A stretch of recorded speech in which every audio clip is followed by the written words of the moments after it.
चेन्नई एक्सप्रेसने रेणीगुंटाला उतरल्यानंतर आम्ही हॉटेलमध्ये गेलो आणि हॉटेलमध्ये निघतानाच आम्ही पॅकेज टूरचं जे आहे तर ते बुक केलं होतं. 35,500मध्ये 1 BHK फ्लॅटमध्ये आम्ही राहत होतो. 3,500 दिवसाचं भाडं होतं, पण फ्लॅट बघाल तर एकदम अप्रतिम असा होता.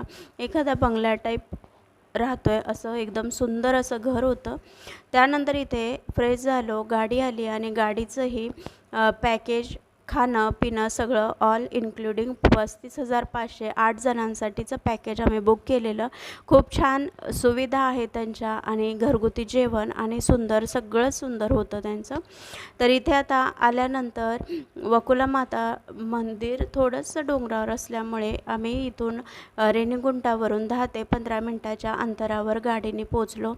गाडीने पोचल्यानंतर इथे वरती जे डोंगर दिसतोय तर त्याच्यावरती वकुलामाता देवीचं मंदिर आहे. जाताना अशा पद्धतीने पायऱ्या नाही आहेत, तर स्लोप प्रमाणे इथे चढून जावं लागतं.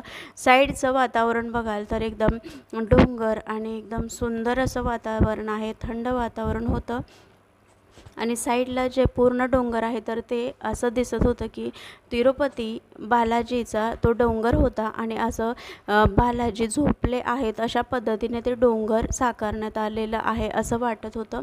खूप छान देखाव होता. बाहेर एवढं सुंदर प्रसन्न शांतता वाटत होती की तिथे गेल्यानंतर मन अगदी प्रसन्न होऊन गेलं. तर इथे वरती काही लागलं तर दुकानंही होती. त्याचप्रमाणे देवीला तुम्ही ओटी भरायचं असेल किंवा कमळाची फुलं तर एकदम सुंदर आणि फ्रेश होती. तर इथे गेल्यानंतर इथे थोड्याशा वरती चढायला पायऱ्या आहेत आणि चढत असताना एवढं काही जाणवत नाही किंवा थकवा येत नाही. वृद्ध लोकही चढू शकतात. ज्याप्रमाणे मागे बघताय माझे मामाही आहेत, ते 81 वर्षाचे असूनही एकदम व्यवस्थित असं त्यांना इथे कुठल्याही प्रकारचा त्रास झाला नाही. इथे जे आहे तर ते मंदिरात जाताना मंदिराच्या आतल्या देवीचा फोटो घेण्यासाठी मनाई होती फक्त बाहेरचाच. आणि इथे वरती जात असताना अशी मांजराची पिल्लंही 4-5 होती, तर त्यांचंही शूट करावंसं वाटलं किंवा कारण ते एकदम शांत ह्याच्यामध्ये झोपलेले होते. तर इथे आल्यानंतर वरती फक्त बाहेरूनच फोटो घेता आला मला, कारण आतमध्ये फोन नेण्यास किंवा कुठल्याही पद्धतीची पर्स वगैरे नेण्यास मनाई होती. त्याच्यामुळे मंदिरात जाऊन आलो आणि त्यानंतर बाहेर हे जे तुम्ही बाहेर डोंगर बघताय तर तो तिरुपती बालाजीचा आहे, जिथे आपण जाणारच आहोत. तर तो डोंगर असा आहे की जिथे बालाजी असं विश्राम करतायत, आराम करतायत असं ते डोंगर साकारला आहे असं दिसतं.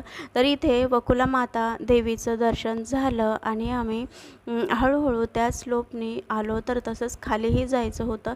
तर हे आजूबाजूचं वातावरण तुम्ही बघूनच तुम्हाला एकदम छान असं वाटेल, एवढं सुंदर इकडचं वातावरण होतं. आजूबाजूला झाडी आणि एकदम आवाज नाही किंवा कुठल्याही पद्धतीचा गाजावाजा किंवा कुठल्याच पद्धतीचा असं इथे आवाज वगैरे नव्हतं. एकदम शांतता होती आणि खूप छान वाटलं. असं वाटत होतं इथून जाऊ नये, एवढं सुंदर असं वातावरण होतं इथे. तर हे जे आहे तर ते मी परत तुम्हाला दाखवते, कारण ते